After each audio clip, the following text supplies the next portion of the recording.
Bom, nessa noite eu gostaria de propor um estudo um pouquinho diferente, se não no que a gente vai passar, mas no método, né? Talvez você já tenha se perguntado, e para muitas pessoas isso é um ponto de dúvida. Por que que a Bíblia, sendo a Bíblia, por que ela apresenta, por exemplo, Mateus, Marcos e Lucas, e inclusive João às vezes, apresentando as mesmas coisas? Por quê? De repente você diria assim, mas espera aí, afinal de contas, todos os profetas anteriores, Elias, Zacarias, Sofonias, Jeremias, Ezequiel, qualquer um dos profetas antigos, inclusive Daniel, não repetiram o que aconteceu. Você vai ver que eles tinham uma história, ninguém repetia, não é? Então, por que os discípulos fizeram isso? Por que que os discípulos contam invariavelmente a mesma história? Há duas razões para isso. Uma, lembrem-se, ou pelo menos se vocês não sabiam, quando Adão começa a história terrestre e inicia o pecado, o que que acontece? Não havia a escrita até então. Nada foi escrito por Adão, certo? Adão não escreveu nada. Vocês podem ver que você só vai ver registros a partir de quem? Moisés. Como é que Adão passava a Bíblia ou a palavra de Deus para as gerações? Para os filhos dos filhos, então, até Moisés. Cabeça. A mente deles era tão poderosa, a mente do ser humano era tão boa, retinha tão bem as palavras de Deus, que não era preciso escrever. Por exemplo, né, o que acontecia? Toda essa palestra de hoje que vai ser dado era retida na mente inteira. Não se perdia nada. Impressionante, né? Mas o que aconteceu? Qual foi o problema? Pecado. O pecado começou a destruir a memória do ser humano. E então chega um momento que Deus, e vocês veem como isso é impressionante. Não só isso. O ser humano começa a ficar tão fraco que, vejam, logo após o pecado, o que que acontece? Adão, Adão, onde estás? Então Deus está procurando Adão. Deus não sabe onde está Adão? Não é? Por que ele está procurando? Ele está tentando fazer com que aquele filho venha até ele, para mostrar a ele que Deus não está bravo com ele. O que que a gente faz quando apronta uma? Né? Você é pequenininho, apronta, o que que você procura fazer? Meio que se esconder, né? Porque se o pai souber, vai dar problema aqui, ou a mãe souber. Então, Adão se esconde imaginando que Deus está bravo com ele. Deus não está bravo. E a gente mesmo às vezes lê Gênesis imaginando que Deus está lá com, né, com uma cinta na mão, ou alguma coisa na mão, ou onde é que você está, onde é que... Não. Deus está querendo apenas, né, fazer com que agora aquela ruptura que houve, aquela separação que houve, né, ocorra novamente com uma união. Ele quer unir novamente o filho com ele. Por isso onde está. Mas o que acontece? Ouvi a tua voz no jardim e me escondi, porque estava nu. Então, veja só, Adão já no começo da história terrestre, da nossa história, porque Adão é o nosso pai, por assim dizer, já no começo o ser humano não pode mais ver a Deus. Não pode ver, certo? Me escondi. Por quê? Porque eu estava nu, não quero ver. Medo. Passa o tempo, nós chegamos em Moisés. E curiosamente Moisés começa a relatar. Por quê? Lá no Sinai é dada a lei. Moisés, fala tu conosco e te ouviremos. E não fale Deus conosco para que não morramos. No início da nossa história, nós lá representados em Adão não podemos ver. Passa o tempo, não dá mais nem para ouvir. O que é isso? Degradação humana. Não posso ver e daqui a pouco não quero mais nem ouvir. Por quê? Os ouvidos agora também estão extremamente fracos. Deus fala, na Bíblia faz um comparativo interessante. Vocês sabem a que compara a Bíblia com a voz de Deus? Trovão. Imagina um trovão daqueles quando, né? E nem imaginem que um trovão desse representa verdadeiramente a voz de Deus. Ele é apenas uma representação simbólica. Porque a voz de Deus, eu não tenho dúvida que se Deus agora estivesse aqui na porta e falasse, só falasse, oi, explodia todos os nossos tímpanos. Onde está o problema então? No ser humano. O ser humano ficou muito fraco. Para que a gente tenha outra ideia disso, a Bíblia diz que a glória da criatura não pode sobrepujar a glória do seu Criador. Então pare para pensar um pouquinho. As obras criadas de Deus não podem ter uma glória maior que a dele. Porque toda a glória que há em qualquer coisa criada foi lhe dada por Deus. Então pare para pensar um pouquinho. O Sol. O Sol tem calor e tem luz. Certo? E olha que distância ele está de nós. Né? Milhões, bilhões de quilômetros de distância de nós. E ainda assim tem dia que a gente quase não suporta, não é assim? Imagine o Sol se aproximar um pouco de nós. Imagine que o Sol agora começasse a se aproximar. O que acontecia? Nós morreríamos pela luz, porque né, a luz ia ser tão forte que ia queimar nossas córneas. E que mais? Calor. E eu pergunto a vocês acreditam na Bíblia? Se Deus diz que a glória de uma obra criada não sobrepuja a glória dele, quando será que dele não emana mais luz e calor? Muito mais do que o Sol. Muito mais. Não é um pouco, é muito mais. Se nós pensarmos em plenitude de Deus, a plenitude de Deus alcança que número? 7. Então não seria um erro a gente imaginar que pelo menos 7 vezes mais. Pelo menos. Quando você vê, por exemplo, você compara o santuário terrestre, né? E você vê a matemática que Deus faz, que é 1 por 1000, o santuário celestial é no mínimo 1000 vezes maior do que o santuário na terra. 1000 vezes, gente. Pare para pensar então, quem é esse nosso Deus? A magnitude. E né, nós aqui, vasinho de barro, tem gente aí andando de pezinho levantado, né? Como se fosse o... Gente, o ser humano é pó. É pó. Se ele tivesse uma pequena noção de quem é Deus, ele não se engrandeceria, não acharia que é melhor que, né? Eu sou melhor que o Budina, eu sou melhor que esse, eu sou melhor que aquele. Acabava isso tudo. Imagine você dizendo, não, eu sou melhor que esse aqui. Aí vem um anjo só do teu lado, assim, 4,5 metros de altura. Como é que é mesmo a conversa? Você diz, não falo mais. Imagine, né? Então, né, para mostrar apenas isso. Então, o ser humano, agora, ele perde a capacidade, inclusive, de ouvir. Não quero mais ouvir. E passa mais ainda o tempo, é só dar uma olhada no que acontece hoje. Nós acreditamos na Bíblia. Quanto tempo viveu Adão? Matusalém? Vamos por pouco, em 960 anos. Quanto nós vivemos? Então nós perdemos, veja bem, vamos colocar 960 anos como 100%. Quanto é 10% de 960? 96. Nós perdemos no mínimo 90% da capacidade de vida, de resistência.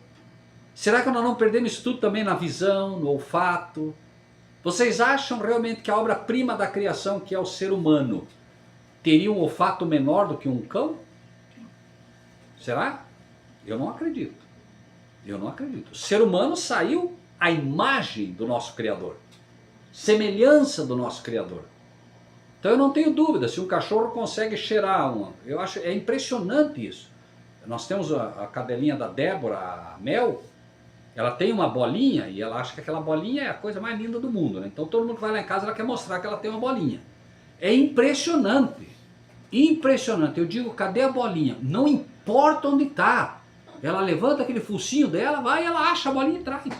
Como é que ela consegue sentir o cheiro da bolinha? Às vezes está escondido lá embaixo de um sofá, de um... Como é que, sabe, você para pensar, né? A gente tem dificuldade, ela consegue, quer dizer, imagine nós então, a capacidade que o ser humano não tinha. Para quem consegue acreditar na inspiração, né? E eu não nego, porque eu desafiei a inspiração daquilo que Deus deu para aquela senhora, a senhora Ellen White. Impressionante. Ela diz que Adão conseguia ver a fotossíntese. E eu não duvido disso. Ela conseguia ver a fotossíntese das plantas. As plantas absorvendo os raios solares para poder receber saúde. E eu não duvido, porque a Bíblia fala de alguém, um profeta, que ele diz: verão a terra ao longe. A gente pensa que longe é daqui 10 metros. Veja, falando do povo redimido, do povo de Deus, quando estiver no céu, verão a terra ao longe. Para pensar. Capacidade de enxergar a terra. Nós olhamos para cima, vemos só um azulado aí, mas porque a nossa cabeça, nossa mente, nossos olhos agora estão muito fracos. Mas quando formos redimidos, quando nos alimentando da árvore da vida, né, nós vamos olhar os outros mundos. Você vai estar aqui e vai olhar outros mundos. Por quê? Capacidade. Deus deu essa capacidade. Você acha que Deus realmente tampou isso tudo aqui? Está tampado por causa do pecado. Deus teve que fazer isso, né, por nosso bem. Então, inclusive isso ensina algumas lições para a gente também fantásticas, né? Esqueça essa história de extraterrestre, gente. Deus não permitiu que nenhum ser fora do nosso planeta chegue até aqui. A não ser os anjos de Deus, os anjos caídos, né? Cristo, obviamente, e fim de assunto. O próprio Pai está, por assim dizer, impedido de vir nos ver. Imagina a dor desse Pai. Por que ele está impedido de nos ver? Por quê? Claro. Imagine Deus dizendo assim: agora eu vou lá participar do estudo com eles. Nós morrer tudo carbonizado. Imagina a dor desse Pai, a saudade que ele tem. A Bíblia diz que Deus é amor. Você já amou uma pessoa profundamente e essa pessoa diz: ó, chega. Um filho que diz para o pai: eu não quero mais te ver, ou para a mãe, se afasta. Olha a dor, a gente como ser humano já sofre. Imagina esse pai. É só você pensar. Jesus no Getsêmani suou gotas de sangue. Por quê? Por que ele suou gotas de sangue? Não tinha ninguém machucando ele. Ou tinha? Tinha alguém chicoteando ele ali? Nada. Veja, ele foi chicoteado, saiu sangue dele, mas não suou gotas de sangue ali. Na cruz foi extremamente dolorido, mas não suou gotas de sangue. Onde ele suou gotas de sangue? No Getsêmani. Por quê? O pai se afastando dele. Ele precisava pisar o lagar sozinho. Por isso ele diz, né? Pai, se possível, passa de mim esse cálice. A dor que ele sentiu na cruz e nas chicotadas todas que ele levou, não sei quem assistiu o filme A Paixão de Cristo, se olha aquilo lá, chega a dar um negócio ruim. Não foi nada perto do que ele passou no Getsêmani. Porque no Getsêmani foi a dor da alma, de um coração partido. A dor, né, quando você ama e aquela pessoa.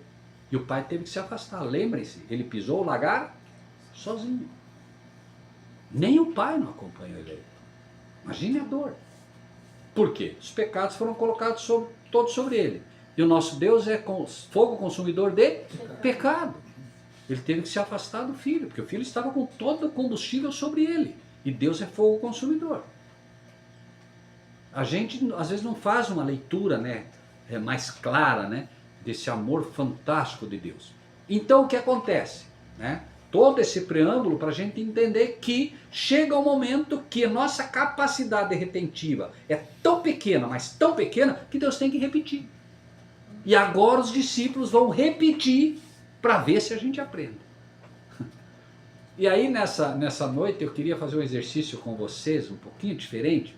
Então eu gostaria que alguém, quem queira colaborar, né, abra Mateus 17, 9 a 21. Mateus 17, 9 a 21. Outra pessoa que vai ajudar a ler, tá?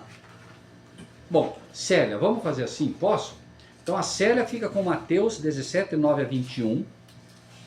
Eduardo, pode nos ajudar? Pode ser? Eduardo fica com Marcos 9, 9 a 29.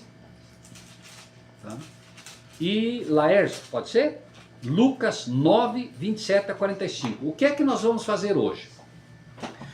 Deus é tão bom que o que é que ele faz? Ele vai repetir. Só que Deus não repete por nada. Deus não repete por nada. Quando Deus repete algo, ele vai inserir novas informações. Entende? Então, por exemplo, é como se disséssemos assim: aconteceu um acidente aqui na frente, nós estamos todos aqui, o Eduardo viu o acidente, a Célia viu o acidente e a Melody viram o acidente. Os três viram. A Célia vai contar o acidente.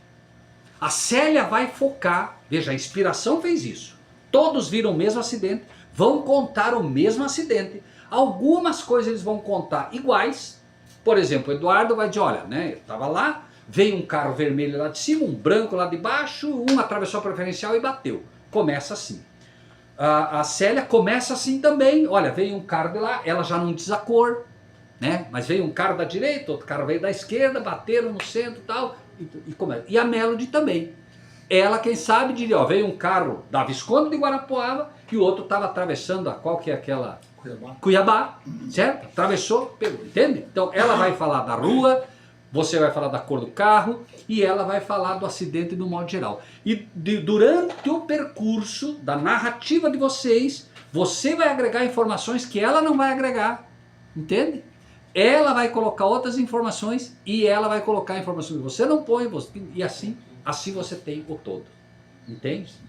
Isso e é o que nós vamos ver hoje, né? Então, vou começar a ler e aqui, né, eu vou pedindo e vocês vão ver que fantástico, tá? Então, começamos com Mateus, é o Eduardo, né? Ah, perdão, é Célia. Mateus 17, 9. 17, 9.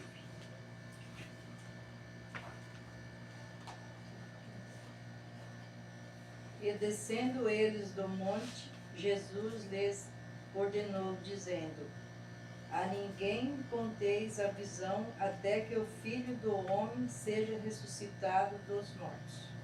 Agora, quem tem Marcos? Marcos 9. 9, 9. Dizia-lhes, 9, desculpa. Ao descerem do monte, ordenou-lhes Jesus que não divulgassem as coisas que tinham visto, até um dia em que o Filho do Homem ressuscitasse dentre os mortos. Mesma narrativa, não é? Mesma narrativa. Agora, quem que é? O Laércio. Laércio, Lucas 9, 27. Mas em verdade vos digo, alguns dos que estão aqui, que de Perdão, modo nenhum Lucas provaram... 9, perdão, peraí. Só um pouquinho, desculpe. Perdão, desculpe, eu tinha feito colorido e ele se perdeu aqui. Perdão, Marcos 9, 10 agora. Quem tem Marcos? Eu. É você. Desculpe, Lércio. Perdão. Eles guardaram a recomendação, perguntando uns aos outros que seriam ressuscitar dentre os mortos. Ok, então veja bem. A história começa sendo narrada, certo? E basicamente a informação que eles dão aqui num primeiro momento é a mesma. Pode ver. Com alguma coisa que eles vão começar a acrescentar aos poucos. Mas a narrativa, para que você saiba que estão falando do mesmo assunto, inicialmente é basicamente igual, tá? Agora, vamos para Mateus e depois a gente vai falar um pouquinho sobre isso tudo. Mateus 17, 10.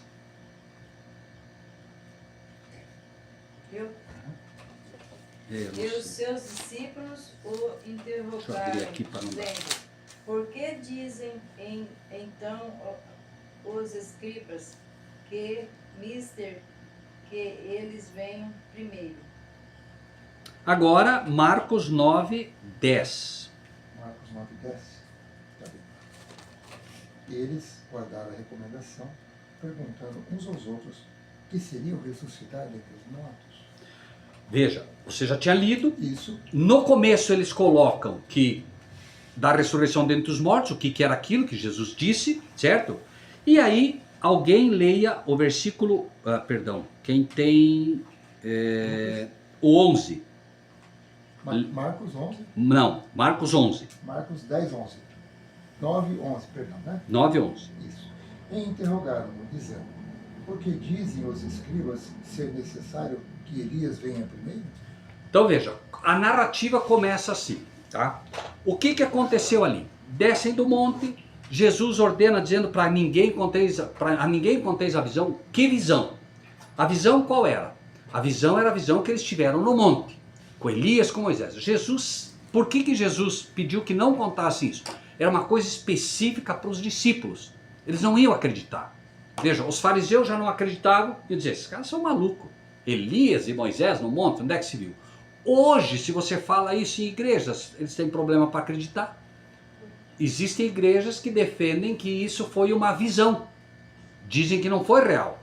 Só que se você prestar atenção no texto, você vai ver que o texto, né, inclusive diz assim, ó, né, os seus discípulos o interrogaram dizendo, por que dizem então os escribas que é necessário que Elias venha primeiro? Por que eles perguntaram isso?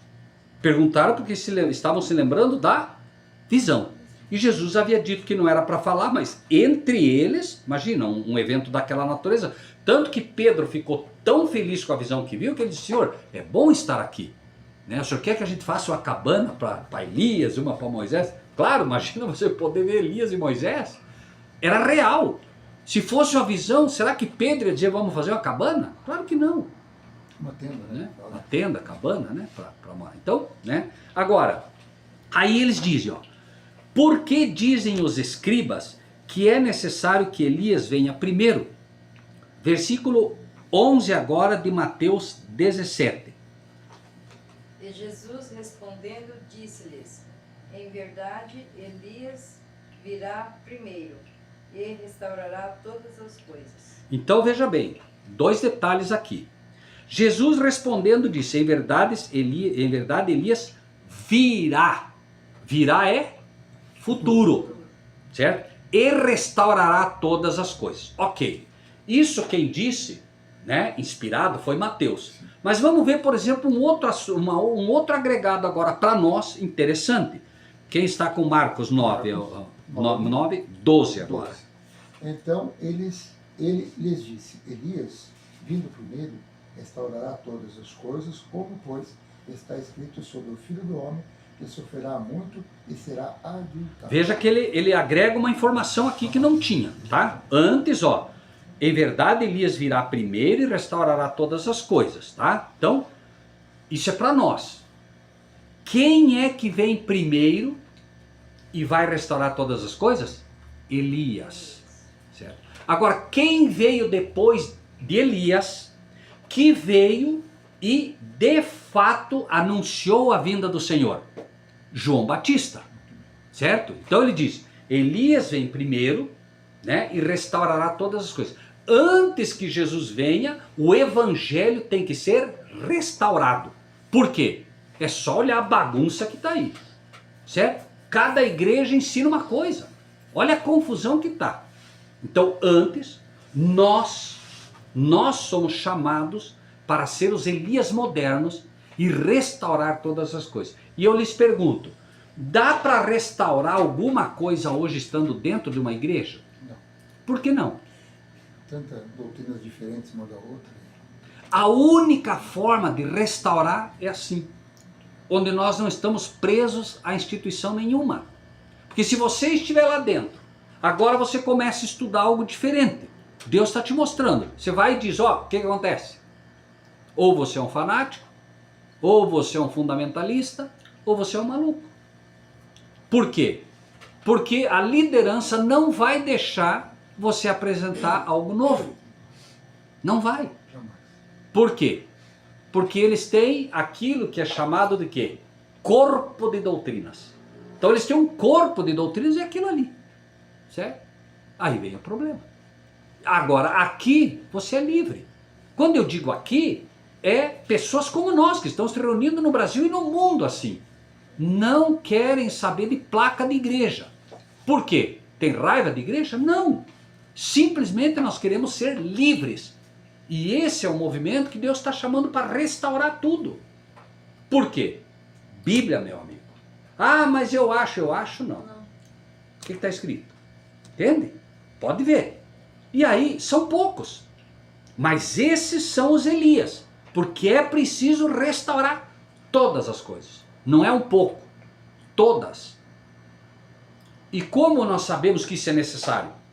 Os 144 mil não tem engano na sua boca, não é nem mentira, engano. Então, para restaurar todas as coisas, tem que tirar tudo que é engano. Porque senão, como é que você vai fazer parte dos 144 mil? Se tiver engano, você não faz parte. E o sujeito que é enganado não é, por assim dizer, culpado. Não é.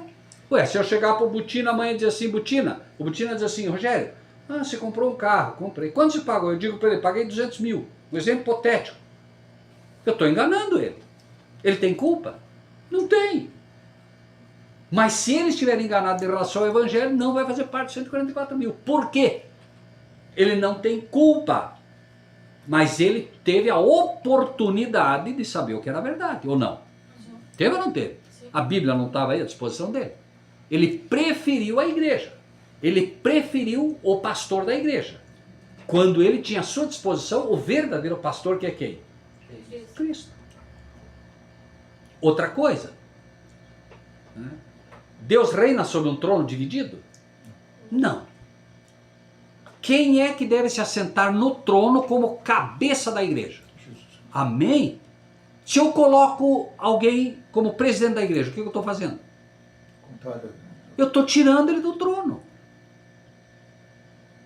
É simples. Qual dos discípulos era o presidente da igreja? Tinha um? Não. A igreja católica diz que tinha. Não disse? Mas tinha? Não. Não. Jesus foi taxativo. Pedro, tu és Pedro. pedrinha. E sobre esta rocha edificarei a minha igreja. Será que a igreja podia ser edificada sobre um homem pecador? Pedro foi fantástico como discípulo, mas pecou. Inclusive traiu Cristo. 3 vezes. Ali foi traição. Essa negação foi traição. Só que, claro, graças ao bom Deus, que Jesus, quando falou, ele escutou. Coisa que Judas não fez. Jesus disse, quando o galo cantar, até que o galo cante, você vai me negar 3 vezes. O que aconteceu com Pedro quando ele estava lá negando? A terceira vez que ele nega, o galo canta. O que aconteceu com ele? Olhou para Jesus. Amém. Claro. Ele olha para Jesus. E quando ele olha para Jesus, se ele tivesse olhado para mim, eu ia... Falei para você? Não te falei? Mas ele olha para Jesus. O que ele encontra nos olhos de Jesus? Perdão, amor. Misericórdia. Por isso que ele foi chorar. Entende? A bondade de Deus te leva ao arrependimento. Não é a maldade de Deus que leva. Judas não ouviu. Quando Jesus falava, Judas não ouvia. Então, quando Judas trai, que ele diz, pequei traindo sangue inocente, o que os padres da época falaram para ele? O que eu tenho com isso? Isso é contigo. Não tenho nada com isso. E é o que vai acontecer. Você vai se confessar com o padre, ele está aí te ouvindo, mas no fundo ele está dizendo, mas o que eu tenho com isso? Não pode perdoar pecado, gente. Não pode. Então, um foi se confessar para Cristo. Olhou para Cristo. O outro foi se confessar para o padre. Se confessou para o padre não pode perdoar pecado, que eram os sacerdotes da época, ou pastor, do jeito que vocês quiserem. O que aconteceu? Foi se enforcar. Não encontrou perdão nos olhos do fariseu. Não encontrou perdão nos olhos do pastor, porque o pastor não pode perdoar pecado. Não é uma questão de querer. Não é uma questão de querer. Não pode. O perdão é uma troca. Dar perdão. Dou a minha justiça pelo teu pecado. Jesus diz, eu troco, você me dá o teu pecado, eu te dou a minha justiça. Pergunto, um pastor, um padre, pode dar a justiça dele em troca do pecado? Não pode. Então a questão é que você não vai sentir o perdão. E aí, pecado sobre você, você é esmagado por ele, não suportou, foi se enforcar. Então, seguindo, por que dizem os escribas que é necessário que Elias venha primeiro? Mateus 17, 11. Quem lê? E Jesus respondendo disse-lhes, em verdade Elias virá primeiro e restaurará todas as coisas.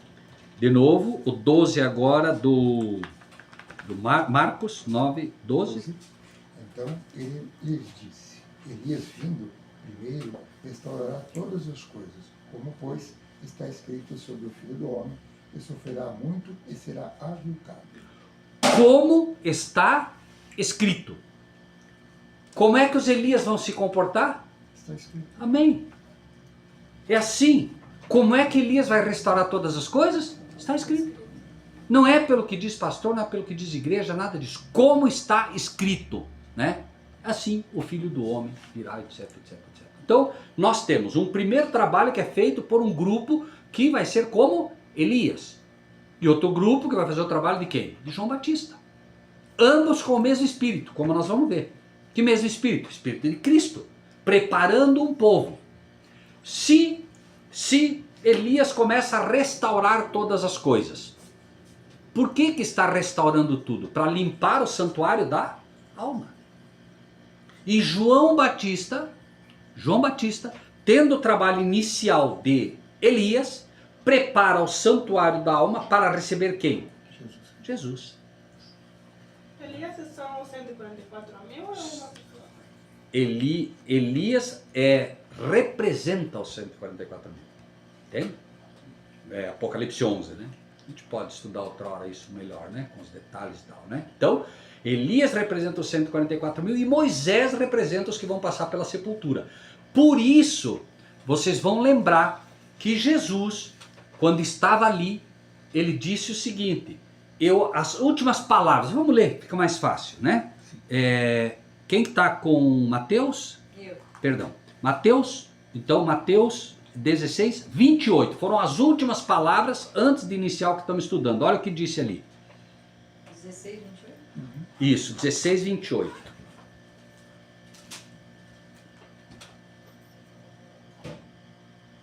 Em verdade vos digo que alguns há dos que aqui estão que não provarão a morte, até que vejam vir o Filho do Homem em seu reino. Peraí. Olha só. Em verdade vos digo que alguns há dos que estão aqui que não provarão a morte até que vejam ver o Filho do Homem no seu reino. Mas nenhum deles viu Cristo vir. Então, quem não estuda a Bíblia, quem quer arrumar problema, vai dizer o quê? Tá vendo? A Bíblia está errado. Prestem atenção no texto. Vocês prestaram atenção bem no texto. Não diz aqui, quem disse isso? Jesus. E Jesus disse o quê? De novo. Posso ler a minha versão? Pode, por favor. Em verdade vos digo que alguns há dos que aqui se encontram que de maneira nenhuma passarão pela morte até que vejam vir o Filho do Homem no seu reino. E agora? Como é que a gente vai entender isso? Primeiro, Jesus disse que Abraão viu o meu dia e alegrou-se. Abraão viu o dia de Jesus? Não viu. Ele viu Jesus vir? Não. Mas o que ele viu? Qual foi o meu dia que ele viu? Vejam bem, prestem atenção. Abraão viu o meu dia e fez o quê? Alegrou-se. Certo? Prestar bem atenção nas palavrinhas. Aí você indaga Jesus. Senhor, por que o senhor se alegrou? Por que o senhor está dizendo que ele ficou alegre? Por que Abraão ficou alegre? Ele nem entendia direito isso tudo. Como foi que ele ficou alegre? Pare para pensar. Eduardo tem filho, né, Eduardo? Né? Imagine vocês com o filho de vocês. Agora Deus diz assim, Eduardo, eu quero que você pegue o teu filho e vai lá sacrificar ele lá no monte. O Eduardo sai. Imagine o coração do Eduardo, o único filho. Imagine o coração do Eduardo agora para matar o único filho. Vai lá e sacrifica. E ele sabe que é Deus. Não adianta ele dizer, senhor, mas peraí, quem manda matar é os... Não. Você sabe quem está falando com você. Não vem? Você me conhece. Né? Então, Deus conhece os dele e a Bíblia diz, né, minhas ovelhas ouvem a minha voz. Se é ovelha, eu sei que é o Senhor falando. Né? Então ele vai. E o que acontece? Na hora H, o que aconteceu? Um anjo aparece. Não faça isso, está aí. Cadê? Está aí o cordeiro. O que aconteceu agora no coração de Abraão? Será que ele ficou triste ou alegre? Alegre. Então Abraão viu o meu dia, alegrou-se. O que Abraão viu? Abraão viu que alguém morreria pelo ser humano. Isso que era o mais importante. E é isso que Abraão tinha que ver. Abraão não tinha que ver a vinda de Jesus. Para quê? Ele não ia ver isso. Não é? Ele ia descansar. Agora, veja que interessante. Jesus é simbologia. Então Abraão viu em símbolos o dia de Jesus. Que o dia de Jesus para Abraão era a morte. Porque a promessa do Velho Testamento era que alguém ia morrer. Mas agora Cristo já morreu. Então qual é agora a alegria? Então agora a simbologia é alguns dos que estão aqui não vão o quê? Morrer sem ver a vinda de Cristo. Só que eles morreram. Pois é. No Monte da Transfiguração, que é o que estamos olhando agora, aparece Elias e Moisés.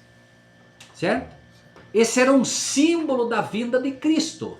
Elias representa os que estarão vivos quando Cristo vier.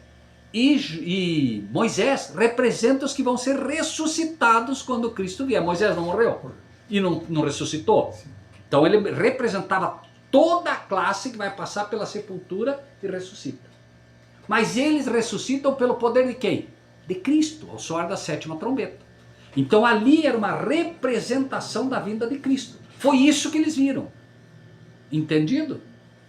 Entendido ou não? Então, dos que estão aqui se representam. Alguns, claro, tanto que ele levou só 3. Veja, alguns dos que estão aqui, quem que estava ali? Pedro, João, Tiago, tal. Mas quem foi? Alguns, só não foram todos os discípulos, foi só 3.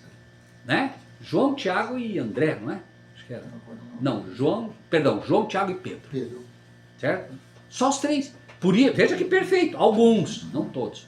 Esses alguns eram os 3 que subiram e foram ver. Bom, vamos ver isso também um pouquinho mais com detalhes, né?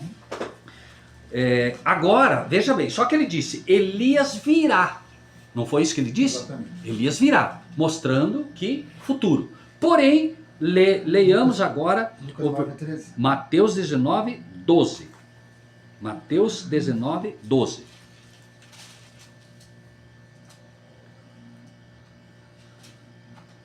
Perdão, desculpe. Mateus 17, perdão, gente. Perdão. É que é um estudo que pela primeira vez eu montei, daí eu estou um pouquinho... 12. 17, 12, perdão. 12.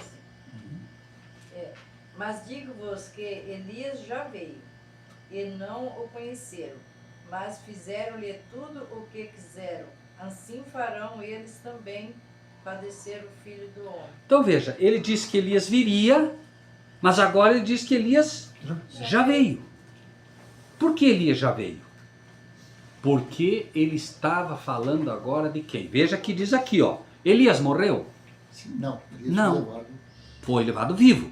E diz aqui, ó, Elias já veio, não o conheceram, mas não o conheceram. Então, peraí, Elias já veio. Por que eles dizem que Elias tem que vir? Elias já veio. Veja, ele estava linkando com alguém que veio e eles não conheceram. E ele faz a simbologia com Elias. Por quê? Leiam o versículo 13 agora. Versículo 13. Depois a gente volta no Mateus 17, 13. Então entenderam os discípulos que lhes falará de João Batista. De quem ele estava falando? João Batista. João Batista.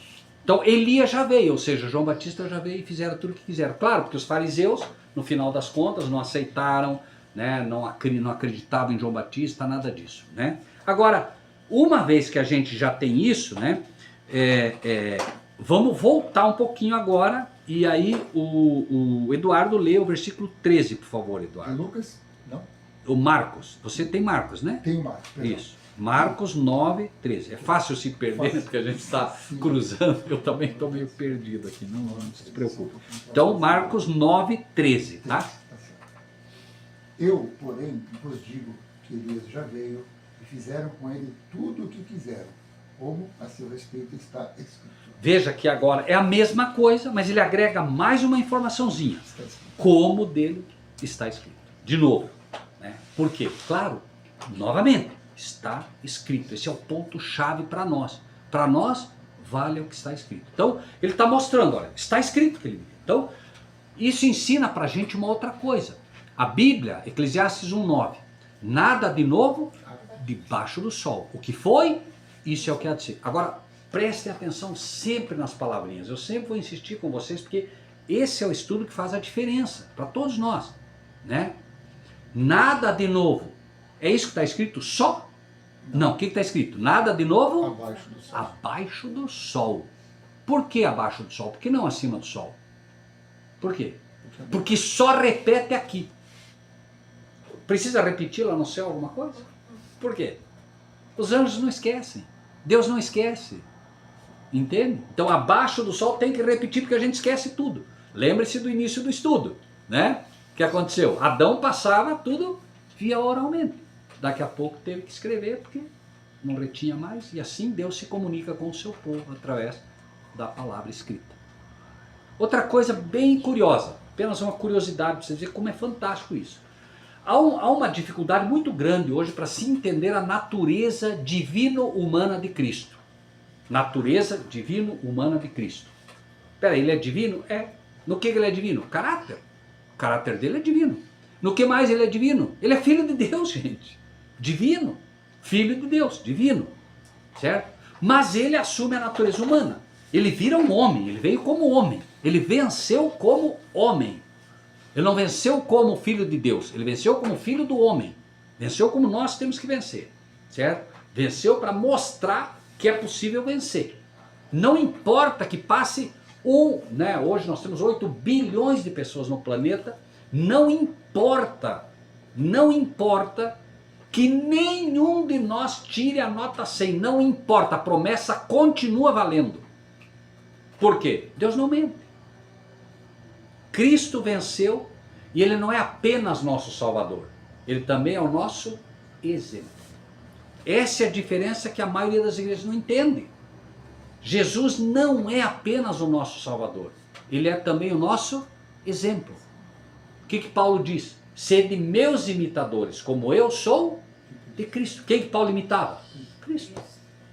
Essa é a questão. Então ele é exemplo ou não é? Paulo diz que é.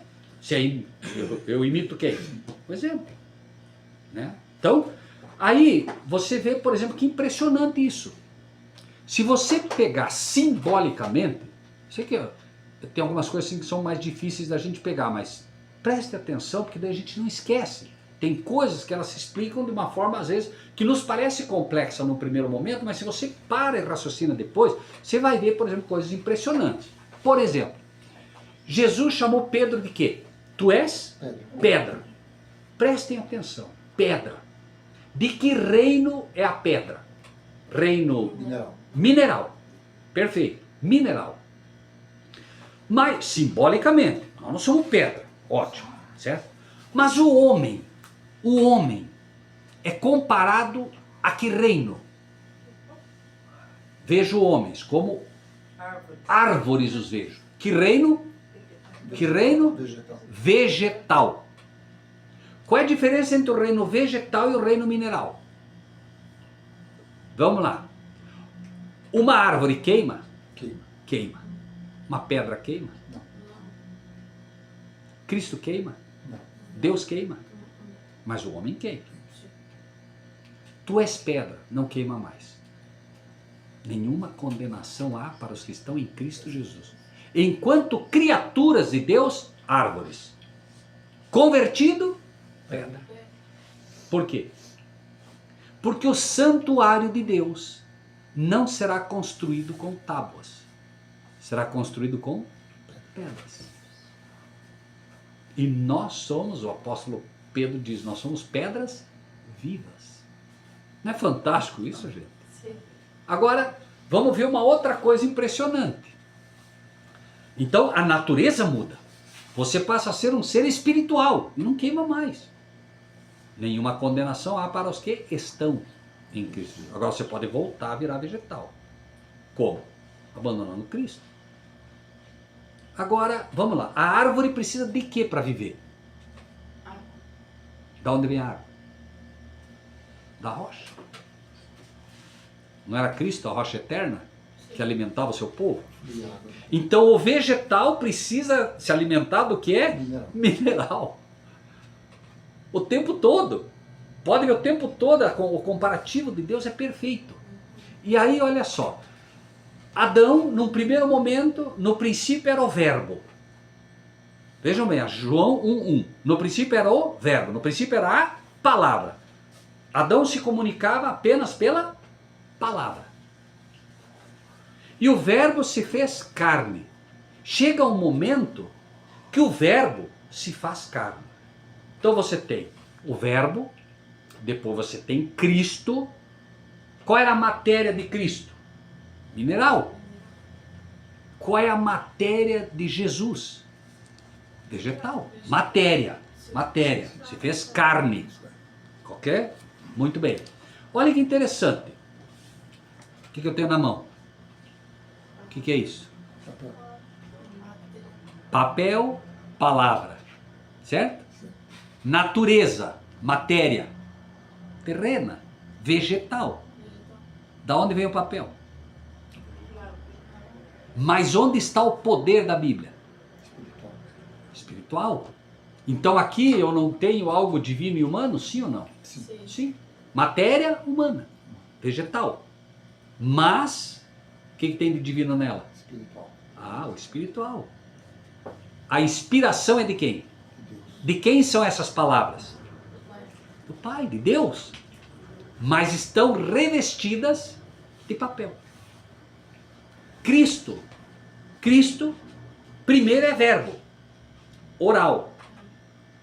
Em um momento, eles começam a escrever em quê? Papel. Não. Em quê? Papiro, né? Couro. Antes disso, na pedra. Onde foi que Deus escreveu? Sim. Pedra. Primeiro pedra. Tábuas de pedra. Depois vira o papiro, que já era do quê? Do vegetal. Veja, olha que interessante. Você tem o verbo, que é Cristo, num primeiro momento só verbo. Depois você tem no mineral, na pedra, e depois você tem no vegetal. Foi exatamente o que aconteceu com Cristo. E foi exatamente o que aconteceu com a palavra.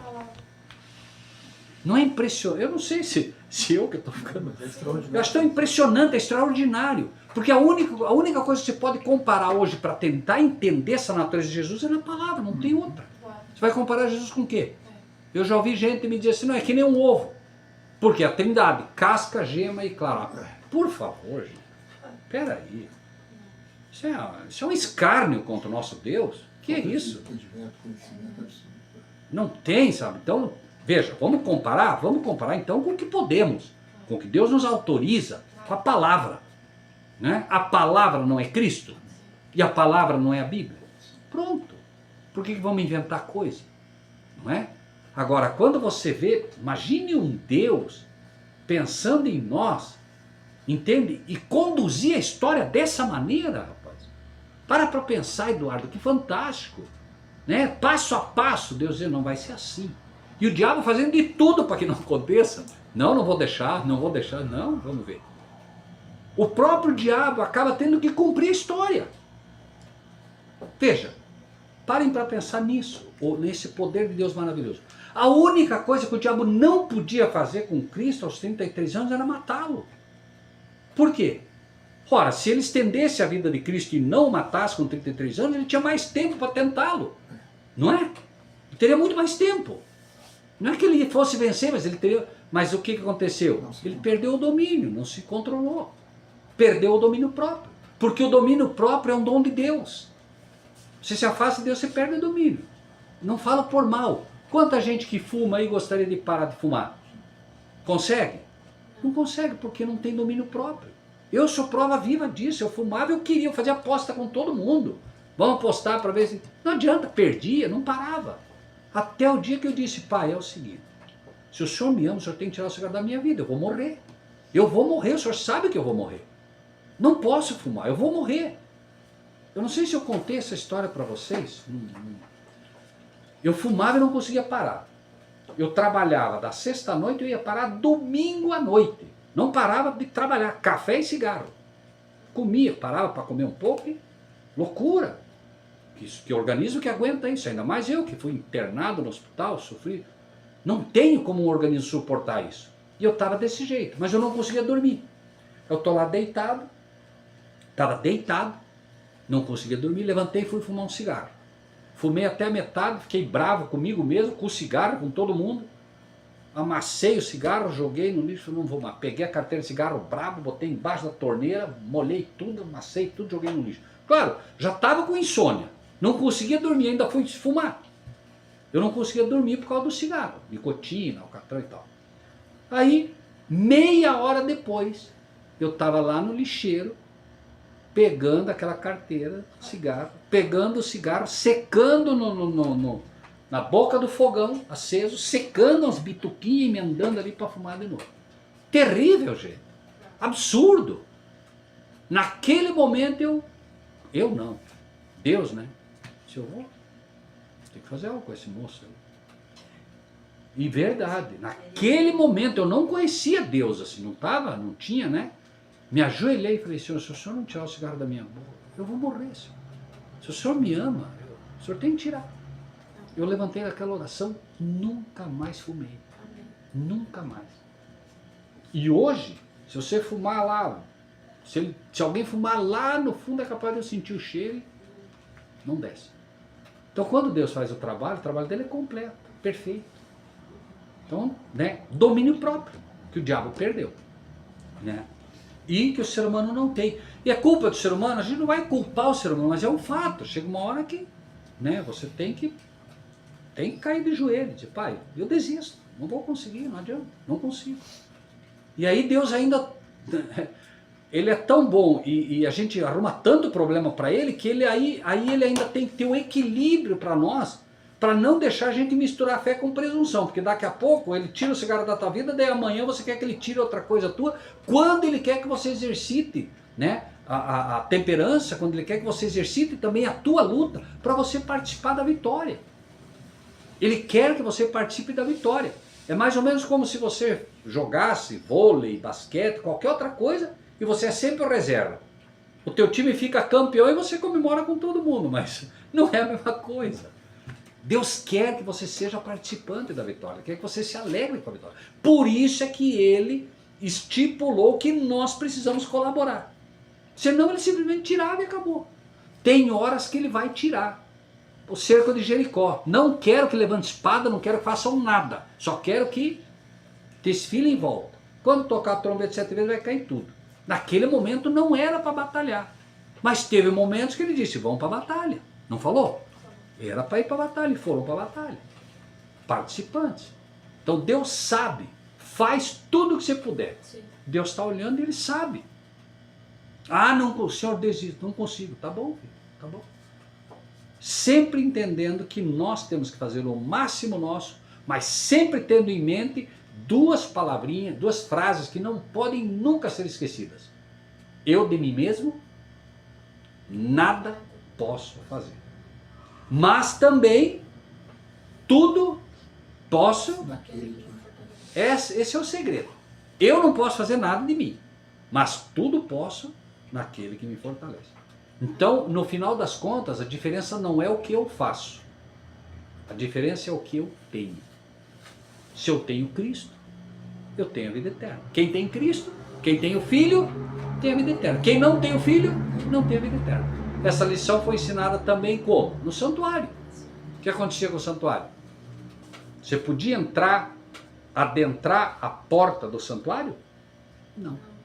A menos que você tivesse o quê com você? Um cordeiro. Tivesse o cordeiro, você entrava sem problema nenhum. Sem o cordeiro, o que acontecia? Apedrejado. Por quê? Porque Deus mandava apedrejar o sujeito se ele entrasse sem o cordeiro. Porque quem tem o filho, tem a vida. Quem não tem o filho, não tem a vida. Jesus disse, eu sou o caminho, a verdade e a vida. O caminho para o santuário era Cristo. Então precisava ter o caminho, que era o cordeiro representado ali por Jesus. Então você tinha o cordeiro, você entrava. Quem tem o cordeiro entra no céu. Quem não tem o cordeiro, não entra no céu. Apedrejado. As lições, né, elas, em alguns casos, elas são tão simples que a gente, de repente, né, vai fazer que nem aqueles homens, né? Repita as mesmas palavras para nós que vocês falaram no sábado passado, porque é tão bom que eu não consigo acreditar. Repete para nós. Era o que acontecia com Lutero. Lutero ia falar, repita as mesmas palavras que o senhor falou lá sábado passado, domingo passado para nós. Repete. É assim. É tão bom que às vezes a gente não consegue acreditar. E aí a gente sofre, a gente luta. É o mesmo caso, né? Você vai e pede perdão por um pecado que comete. Aí você diz para Deus, Senhor, olha, eu estou aqui de novo, sabe? Olha, eu prometi que não ia mais fazer e eu fiz. E aí Deus te diria, fez o quê, filho? Olha, eu fiz tal, lembra que eu falei, lembra do quê, filho? Não, é que semana passada eu fiz, o que você fez semana passada, filho? O que Deus disse sobre o pecado? Sou eu que apago as suas transgressões e delas não me lembro mais. É a gente que fica lembrando do pecado. Deus não fica lembrando. Ele perdoa, ele apaga. Ele não fica lembrando. E a gente é que quer lembrar ele. Né? Não Eu te perdoei, filho, aquilo lá morreu. Você caiu de novo? Tá bom, filho. Então vamos conversar sobre isso aqui. Esquece o resto. Porque se você ficar olhando para o passado, você não cresce. O que diz o apóstolo Paulo? Esquecendo as coisas que para trás ficam, sigo rumo à perfeição que me está proposta. Então olha para frente, não olha para trás. Esse é o caminho. Né? Quando eu olho para frente, eu olho para a cruz. Né? Agora, se eu ficar olhando para trás, eu não vou achar nada de bom na minha vida. A não ser o que Cristo fez. E aí tem outra frase que parece contrária, mas não é. Nada temos a temer do futuro, desde que não nos esqueçamos como Deus tem nos conduzido no passado. Essa é uma frase inspirada, essa é uma frase que eu acho fantástica. Eu não tenho que temer o futuro, desde que eu veja como Deus me conduziu. E quantas vezes a gente esquece de como Deus conduziu a gente. Né? Tem coisas assim que você olha para trás e diz, não, peraí. E a gente esquece, o diabo faz questão de fazer a gente esquecer. Né? E aí a gente fica lembrando, né? E acontece o que aconteceu com os nossos irmãos no passado, o que aconteceu com eles. Murmuravam o tempo todo, reclamavam, imagina. Cristo estava ali, a coluna de fogo representava Cristo, levando eles adiante, estava ali a coluna e eles reclamando. Então, terrível. A coluna de fogo, ela se apresentava à noite, porque era frio no deserto. Aquilo era para aquecer eles, proteger e indicar o caminho, o tempo todo. Né? E atrás a nuvem, para proteger eles do sol. O tempo todo, gente. Imagina, você andando, um monte de gente e uma nuvem cobrindo vocês, acompanhando vocês. Nuvem? Nuvem tem vida própria, gente? Desde quando? Não. Mas era para fazer sombra para eles. Por isso vocês vão dizer, essa Bíblia, vão ler, né? Vede quão grande nuvem de testemunhas. A Bíblia não erra. A simbologia não erra. Lá, a nuvem era uma testemunha de Jesus, do Cristo. Né? Nuvem de testemunhas. Aquela nuvem era testemunha. Testemunhava a eles que Cristo estava ali com eles. Esqueciam. Moisés, por que você tirou? Não fui eu. Foi Moisés que tirou alguém do Egito? Não. Foi Cristo que tirou. Moisés foi um instrumento. Mas foi Cristo. Quem que tira nós de Babilônia? Quem é que tira nós do Egito? Quem é que tira nós do pecado? É Moisés? Não, é Cristo. Mas existem instrumentos que nos ajudam, não é? Eu não sei, o Eduardo, não sei a história de vocês, mas tem instrumentos. Né? Deus usou um major para me tirar, porque eu era muito teimoso, né? Teve que vir um major para me botar no eixo. É assim, Deus sabe trabalhar, né? Seguimos? Amém. Mateus 17, 14. E quando chegaram à multidão, aproximou-se-lhe um homem, pondo-se de joelho diante deles e dizendo: Senhor, tem misericórdia de meu filho, que é lunático e sofre muito, pois muitas vezes cai no fogo e muitas vezes na água. Mais um. E trouxe os teus discípulos e não puderam curá-lo. Olha só. E agora a gente vai tentar seguir a linha aqui, tá? Quando chegaram à multidão, aproximou-se dele um homem, pondo-se de joelho diante dele, dizendo: Senhor, tem misericórdia de meu filho, que é lunático e sofre muito, pois muitas vezes cai no fogo e muitas vezes na água. O que o diabo queria fazer com ele? Matá-lo. E trouxe aos teus discípulos e não puderam curá-lo. Vejam, prestem atenção. Jesus manda os discípulos, certo? Quando mandou eles, o que aconteceu quando eles voltaram? Voltaram alegres, por quê? Porque eles expulsavam demônios. Jesus disse: não se alegrem por isso, alegrem-se porque o nome de vocês está escrito no livro da vida. Correto? Essa era a verdadeira alegria. Só que agora, o que aconteceu que eles não puderam expulsar? Né? O tempo todo, as pessoas hoje, né, que se dizem cristãs, e várias igrejas dizem que expulsam demônios o tempo todo. Não é? Você vai na igreja, vem expulsão de demônio, tudo é demônio, tudo é... Mas Jesus deixou claro aqui, imaginem, será que os homens de hoje são melhores que os discípulos? E o que aconteceu? Jesus mostra, né, o grande problema. Tá? Eduardo, pode ler para nós 9, 14 e 15. de Marcos, né? Uhum. 9, 14 e 15. Jesus, porém, vendo isto, indignou-se e disse-lhes: Deixai vir a mim os pequeninos, não os embaraceis, porque dos tais é o reino de Deus. Em verdade vos digo, quem não receber o reino de Deus como uma criança, de maneira nenhuma entrará nele. Eu estou perdido de novo. Porque Marcos 9, eu acho que não seria, né? 9, 14 e 15, é Foi isso? esse mesmo. Não. Não, não é. Quando eles se aproximaram dos discípulos, viram Isso. Agora sim. numerosa multidão ao redor Isso. e que os escribas discutiam com eles. E logo toda a multidão, Peguei 10, ao ver sem Jesus tomado de surpresa, correu para ele e o saudava. Veja que aqui é agregado algo. Ó, quando se aproximou dos discípulos, viu ao redor deles grande multidão e alguns escribas que disputavam com eles. E logo toda a multidão vendo ficou espantada e correndo para ele e saudava. Olha que interessante, tá? Então, o que aconteceu ali? Por que havia essa disputa agora? Os fariseus acreditavam nos milagres de Jesus? Não. Acusavam Jesus o tempo todo de expulsar os demônios pelo poder de Beelzebul. Os discípulos vão e começam a expulsar um monte de demônio. Mas chega agora um demônio que eles não conseguem. E o pai vem e fala: olha, eu levei para os discípulos e não puderam. Para os fariseus foi a festa. Sim. Ah, tá vendo? Aí ó, os mentirosos aí. Aí ó, cadê? Cadê os que expulsam o demônio aí? Tá vendo? Ó? Então essa era a disputa. Certo? Conseguem entender? Essa era a disputa. Por quê? Chegaram e acusaram. Os discípulos não puderam. E agora os fariseus começam a criar o problema. E a multidão agora começa a pender para o lado dos fariseus.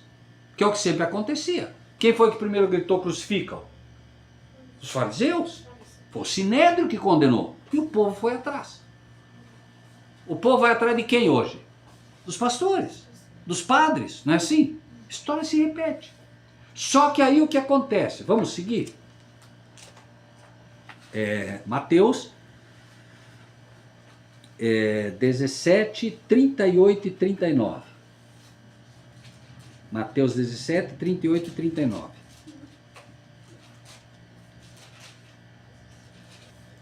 É isso? Perdão. Desculpa, gente. Não, perdão. Lucas 9, 38 e 39. É que estava colorido aqui, aí a gente fica bem perdido. Perdão, Lucas 9, 38 e 39. Eu estou tentando seguir a Bíblia e vou ficar só com a Bíblia, que eu não me perco. Disse-lhe João: Mestre, vimos Lucas. Ah, é Lucas, perdão, estou em Marcos. 9, 38 e 39. E eis que dentre a multidão surgiu um homem, dizendo em alta voz: Mestre, suplico que vejas meu filho, porque é o único. Um espírito se apodera dele, e de repente o menino grita, e o espírito o atira por terra, convulsionando-o até espumar, e dificilmente o deixa, depois de o ter quebrantado. Ok. Você veja aqui, a referência que Lucas faz é praticamente a mesma que fez Marcos e que fez Mateus, certo? Então, o diabo tentava destruí-lo, só que ele diz, os discípulos chegaram para tentar expulsá-lo, não conseguiram. Os fariseus aproveitam disso tudo para poder fazer o quê? Minar a confiança do povo em Jesus. A pergunta agora que surgiria é: e Jesus? Veja, porque os discípulos não puderam e os fariseus aproveitam, inclusive, para mostrar que o próprio Jesus não conseguiria, porque o problema deles não eram os discípulos, o problema deles era Jesus. Eles queriam mostrar que Jesus não conseguia fazer nada disso. Quem está com Mateus é a Célia, né? 16 de novo, para ficar bem claro isso. E 17, trouxe 16. os seus discípulos e não puderam curá-los. Continua agora. E 17. Jesus respondendo disse: ó geração incrédula e perversa. Ponto. Só um pouquinho aqui. Por que Jesus disse isso? Por quê? Porque veja, os discípulos tinham expulsado os demônios, certo? Sim. O povo tinha visto, sabia que eles eram capazes de... Agora, Onde estava o problema dos discípulos nesse caso? Faltou o quê? Veja o que ele usa. Geração o quê? Incrédula. Então qual foi o problema dos discípulos? Falta de quê? Fé. Falta de fé. Quando Jesus disse vão, eles foram cheios de fé. Jesus disse foram, certo? Voltaram tal. Só que aí o que acontece? Eles não estavam com Jesus lá no monte. Certo? Eles não viram aquilo tudo. E enquanto eles estavam ali embaixo, eles começaram a alimentar coisas que não deveriam ter alimentado. O que acontece? Você se afasta de Jesus, o que ocorre? Jesus disse, fiquem e orem. Fiquem e orem. Eles oraram? Não, não oraram. E aí veio o problema. Mesma coisa no deserto do Getsêmani, lembre? Jesus diz, ficai aqui à parte um pouco e orai. Depois ele vem e diz, nem uma hora pudesses orar comigo. Por que que eles caíram? Por que que eles falharam? Porque não oraram. Por que que nós caímos? O que que falta para nós? Orar. Você não ora, a fé enfraquece. Você não lê, a fé enfraquece. A fé vem pelo e pelo palavra de Deus. Convenhamos, o nosso problema qual é? Falta de oração e falta de leitura. Ah, mas eu oro. Lê também? Muito pouco. Como é que nós sabemos que lemos pouco? Porque a gente não entende a Bíblia. Sejamos francos. Olha como a gente entende pouco a Bíblia. Será que essa não é uma carta de amor e Deus não quer abrir para nós o entendimento disso tudo? Falta. E é uma luta, gente. É uma luta. Ontem, por exemplo, era feriado ontem, não é? Era feriado. A Déborazinha queria ir para o Paraguai pegar algumas coisas. Eu falei, não tem problema, vamos. Quem vai? Ah, vai eu, vai a Débora e ia um amigo, né? Eu peguei e falei, você dirige? Dirijo. Eu não tive tempo de ler. Deixei ele dirigir, fui atrás lendo. Eu não posso abrir mão da leitura. Não posso. É ruim ler no carro? É ruim. Mas é melhor ler, né, com alguma dificuldade do que não ler. Né? E eu não estou falando por mal para ninguém, gente. Por favor. Eu sou um dependente da leitura. Eu preciso ler. Eu tenho uma responsabilidade com vocês que vocês não têm. Né? Com todas as pessoas que estão, eu preciso fazer isso. Agora, todos nós precisamos também. Né? Todos nós. Eu não estou aqui cobrando ninguém, por favor, mas irmãos, essa é a palavra de Deus. E não adianta, pode ter certeza, você vai acordar, o diabo já vai arrumar uma coisa para você fazer. Pode, não se engane. Às vezes eu estou lá, sabe, começo a ler, não, telefone, não sei o que, fica tudo para trás. Aí, você não atende o telefone, não atendo mesmo. Não atendo. Enquanto for a minha horária, é eu com Deus agora. Não adianta, porque senão, não faz. Não faz. Se você não, olha, e se chegar, levantar pela manhã, o telefone está lá apitando, se chegar, pegar o telefone, você foi. Não adianta, porque daí aparece um monte de coisa para resolver, e a gente perguntando, e irmão Rogério, como é que o irmão vê Apocalipse 17, como é que vê isso, como é que vê aquilo, não adianta. Para alimentar alguém, primeiro você precisa o quê? Se alimentar. A boca fala, então não tem segredo, né, nesse sentido, né? Se não se alimentar, não tem como alimentar os outros, né? Bom, então, ó geração incrédula e perversa, até quando estarei eu convosco, até quando vos sofrerei? O que ele está dizendo? Né, esse vos sofrerei. Até quando? É até difícil, né, para a gente explicar esse vos sofrerei. Até quando eu vou sofrer essa incredulidade de vocês? Até quando eu vou ter que passar por isso? Por assim dizer, entende? Não era uma, né, não era, por assim dizer, um castigo, não era nada que ele estava me dizendo, olha, sofre, meu coração sofre de ver que depois de tudo que a gente já fez, né, o mesmo caso, por exemplo, ele havia acabado de alimentar lá aqueles 5 mil, o povo estava ali de novo, ele estava pregando, já tem que alimentar, tal, já esqueceram. Vocês não lembram que a gente alimentou lá 5 mil? Onde vamos comprar pão de novo? Vamos comprar pão? Entende? E somos nós, né? Trazei-mo aqui. Tentem imaginar agora, por um momento, né? Tentem imaginar. Os fariseus contaminaram todo aquele povo, os próprios discípulos estavam contaminados agora, né? Duvidando. Afinal de contas, não conseguiram, já estavam tristes porque não conseguiram expulsar o demônio. Já estavam se culpando.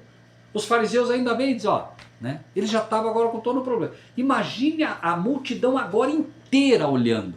Os discípulos não puderam. E Jesus diz, tragam ele aqui.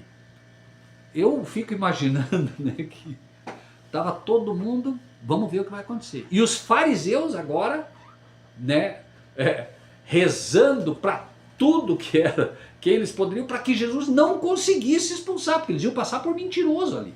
Ia ficar feio para eles, né, pelo que eles tinham feito. Agora olha o que acontece, né? Simples, né?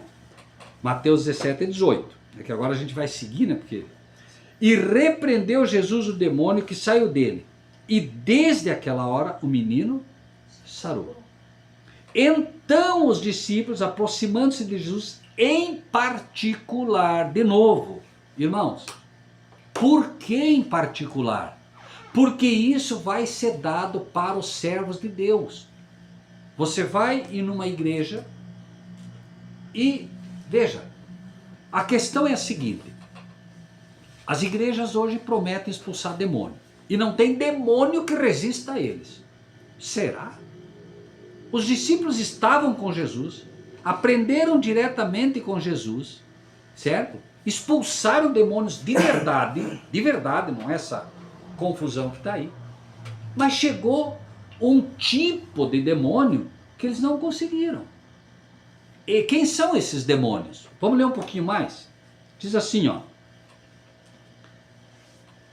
E Jesus lhes disse, né? Eles vêm em particular e dizem, por que não podemos nós expulsá-lo? Primeiro lugar, por que não podemos nós? Aí não expulsa mesmo. Eles tentaram expulsar por eles. Não vai conseguir. Certo? Esse é o primeiro ponto. Jesus lhes disse, por causa da vossa pequena, viu como ficou claro agora, quando a gente falou da incredulidade, ó, geração incrédula e perversa, por causa da vossa pequena fé, incredulidade. Porque em verdade vos digo, que se tiverdes fé, como um grão de mostarda, qual é o tamanho de um grão de mostarda, gente? Hã? É um mal, se botar no dedo você não vê ela, né? Para poder segurar ela você não consegue ver, tão pequena aqui. Grão de mostarda, direis a este monte, passa daqui para colar e há de passar e nada vos será impossível. Pergunta, alguém aqui tem interesse em falar para um monte, sai daqui, vai para lá? Eu não. Por que Jesus disse monte? Porque a Bíblia é toda simbólica o tempo todo. Sim. Disse, ó monte fumegante. Quem é o monte fumegante? Satanás. Então, vamos ler de novo agora. Olha só, né? Se tiverdes fé como um grão de mostarda, direis a Satanás, passa daqui para lá e há de passar, e nada vos será impossível. O que Jesus disse para Satanás na tentação? Vai-te, porque está escrito, adorarás o Senhor teu Deus e ele só. Não é isso? Não há interesse em tipo um monte, ó monte, sai daqui, vai para... O monte aqui está fazendo uma referência ao diabo. Qual era o problema aqui? Qual era o problema do menino? Não era um demônio? Tinha que dizer o que para o demônio? Sai dele, não volte mais. Jesus faz um comparativo aqui. Claro que há um comparativo literal, mas o que ele quer que a gente entenda sempre é o espiritual ou o físico? Espiritual. Sempre. Buscai primeiro, O reino. depois o resto vos será acrescentado. Sempre, tudo que Jesus fez, não fique com o físico. Procure o entendimento espiritual. Peraí, senhor, por que o senhor disse monte? Ah, claro. Oh, e tu, monte fumegante, tal. Tu que andavas em meias pedras afogueadas. Qual é o grande monte? O grande monte de Daniel. O grande monte da qual uma pedra foi cortada era a montanha que é a rocha, a grande rocha que é o Pai. E da grande rocha que é o Pai sai a rocha que é Cristo. E o inimigo que é o monte, porém o monte fumegante. Por quê? Porque vai ser destruído pelo fogo. Então, quando a gente estuda, né, os detalhes e procura sempre fazer uma leitura espiritual, é muito mais difícil você errar. Mas quantas vezes a gente fica só no físico, né? Bom, Jesus lhes disse, por causa da vossa pequena fé, porque em verdade vos digo que se tiverdes fé como um grão de mostarda, direis a este monte. Pergunto, de novo, como é que vai a tua fé? Ah, eu estou muito bem. Grão de mostarda. Tua fé é do tamanho do grão de mostarda. A minha é menor, porque se fosse do tamanho do grão de mostarda, eu conseguia expulsar. Então, tem alguma coisa errada com essa fé aí de muita gente, né? Passa daqui para acolá e há de passar e nada vos será impossível. 21 agora, quem quer ler? O 21, Mateus 17, 21. Mas esta casta de demônio não se expulsa senão pela oração e pelo jejum. Tá aí, né? Então, esta casta de demônios precisa de oração e também precisa de quê? Por quê? Para que jejum? O que vai mudar o jejum? O que o jejum vai mudar em Deus? Eu estou jejuando, Deus vai mudar? Daí se eu jejuar, ele vai mandar, ele vai expulsar o demônio? O que vai acontecer? O que vai acontecer é que com o jejum, e o jejum não é o que a gente tem aprendido. Não é. A Bíblia, em primeiro lugar, diz qual é o culto agradável a Deus. Né? Que liberte o cativo, o opressor, etc, etc, etc. Né? E preparar o nosso corpo de maneira. Apresentai os vossos corpos de maneira saudável, que é o vosso culto agradável a Deus. Desejo que te vá bem. Corpo, alma e espírito. Começa tudo onde? No corpo. Onde foi que Eva caiu? Na alimentação. Como é que Jesus começa a resgatar o ser humano? Jejum. Jejum. Porque foi onde Eva caiu. E aí, que importância que tem, gente? A importância é, eu preciso de jejum para quê? Limpar o meu organismo, limpar a minha mente para que o Espírito de Deus possa agir. Eis que estou à porta aí, bato, se alguém abrir. Então eu preparo esse corpo para receber Cristo. Se Cristo estiver em mim, não tem demônio que resista. Então o jejum é para fortalecer e preparar esse santuário para que possa receber Jesus em toda a sua plenitude. E quando a gente se prepara, e Jesus foi taxativo, oração é jejum, não adianta dizer que não é. É isso e acabou. Esses são os anjos mais poderosos que caíram. Possivelmente querubins, que serviam diretamente ao Pai. Esses são os anjos mais poderosos. Essa casta de demônio, e isso mostra também para nós que não é, os anjos não são tudo igual. Tem uma casta de anjos caídos que são muito mais fortes. Não tem igreja dessas aí que derrubam, se ele entrar ali não tem quem derrube ele. Por isso nós precisamos nos preparar. E outra coisa, não vai expulsar um demônio desse nunca quem não procura guardar os mandamentos da lei de Deus. Não vai. Esqueça. Por quê? Porque a lei de Deus é um muro de proteção para nós. Proteger de quem? Do inimigo. Agora, se eu não guardo os mandamentos dele, eu perco esse muro. Quem é que vai atuar? O diabo. E a pessoa vai pensar que é Deus que está atuando quando não é. Então a primeira regra é, aquele que diz que me ama e não guarda os meus mandamentos é mentiroso. E quem que é o pai da mentira? Se ele é mentiroso, quem é que está agindo nele? E aí vai expulsar? Jesus disse, um reino dividido não subsiste.